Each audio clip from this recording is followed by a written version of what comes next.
বাংলাদেশের ক্রিকেট দুনিয়ায় নতুন অধ্যায় শুরু হতে চলেছে। কি আপনাদের খেয়াল কে হবে পরবর্তী টি-20 অধিনায়ক? আজকের এই ভিডিওতে আমরা বিশ্লেষণ করব টিমের পুরনো নেতৃত্বের ছোঁয়া থেকে নতুন সম্ভাবনার দিকে, যেখানে নাম উঠছে লিটন দাস। চলুন শুরু করি।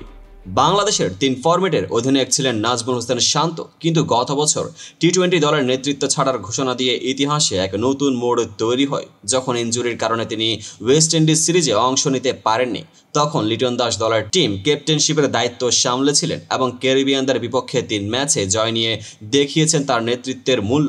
এই সাফল্য নতুন নেতৃত্বের সম্ভাবনার দিশা দেখাচ্ছে, যেখানে গুঞ্জন উঠছে লিটনে পরবর্তী টি-20 অধিনায়ক।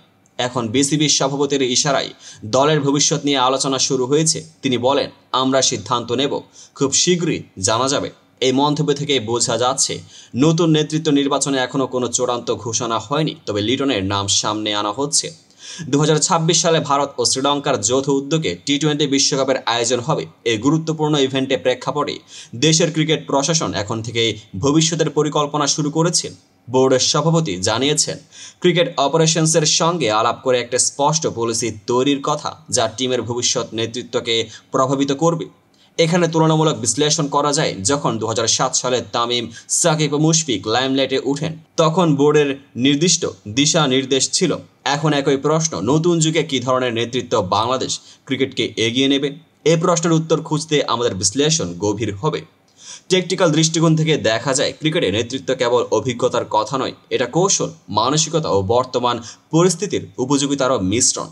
লিটন দাসের নেতৃত্বে টাইগাররা ক্যারিবিয়ানদের বিপক্ষে প্রতিটি ম্যাচে জয় পেয়েছে, যা স্পষ্টই প্রমাণ করে যে তিনি টিমকে জয়ের পথে নিয়ে যেতে সক্ষম। তুলনামূলকভাবে দেখলে নাজমুল হোসেন শান্ত ছিলেন একসময়ের অভিজ্ঞতা ও দক্ষতার প্রতীক, কিন্তু নতুন প্রতিভা হিসেবে লিটন দাস দেখাচ্ছেন নতুনত্ব, উদ্যম ও মানসিক দৃঢ়তা, যা আধুনিক ক্রিকেটে অপরিহার্য। বোর্ডও এই পরিবর্তনের সুযোগকে কাজে লাগাতে চাইছে। 2-3 জন এমন খেলোয়াড় রয়েছেন যাদের নেতৃত্বে এখনও দলকে আরও এগিয়ে নেওয়া সম্ভব। এই মন্তব্যের মধ্যে দিয়ে বোর্ড ভবিষ্যৎ পরিকল্পনায় লিটনের অবস্থানকে ইতিবাচকভাবে দেখছে। আসুন একটু মজার ছলে বিষয়টি দেখি। ভাবুন, যদি লিটন দাস অধিনায়ক হন, তাহলে হয়তো একদিন মাঠে লিটন লিটন চিৎকারে দর্শকরা যেন নতুন দিনের সূচনা জানাবে। ক্রিকেটে এলে সবসময় কিছু নাটকীয়তা, কিছু হাস্যরস থাকে। টেকনিক্যাল দিক থেকে লিটনের তরুণ শক্তি আর সতেজ মনোভাব নিশ্চিতভাবে দলের সাফল্য নতুন মাত্রা যোগ করবে। হালকা হাস্যরসে বলতে পারি, যদি নেতৃত্বে একটু প্লেয়ার লাগে, তাহলে কি যেন ক্রিকেটও নতুন মুভি দেখতে দেখতে শুরু করে। তবে এই মজার কৌতুকই আমাদের মনে করিয়ে দেয়, ক্রিকেট সবসময় পেশাদারিত্ব ও কৌশলের ছোঁয়া থাকা উচিত। সবশেষে আমরা বলতে পারি, বাংলাদেশের পরবর্তী টি-20 অধিনায়ক হওয়ার জন্য লিটন দাসের প্রস্তাবনা এক নতুন সূচনার ইঙ্গিত দেয়। তিনি ইতিমধ্যে দলের প্রতি দায়িত্ববোধ ও নেতৃত্বের স্পষ্ট চিহ্ন দেখিয়েছেন। বোর্ডের সভাপতি ও প্রশাসনের কথায় ভবিষ্যৎ পরিকল্পনায় তার নামকে গুরুত্ব দেওয়া হয়েছে। 2026 বিশ্বকাপের প্রেক্ষাপটেও নতুন নেতৃত্ব দলকে আন্তর্জাতিক রঙ্গমঞ্চে আরও শক্তিশালী করে তুলতে সহায়ক হবে। এই আলোচনায় প্রশ্নই উঠে, পরবর্তী অধ্যায়ে কি লিখবে? আপনারা কি ভাবেন, লিটন দাস কি হয়ে উঠবে নতুন টাইগারদের নেতা?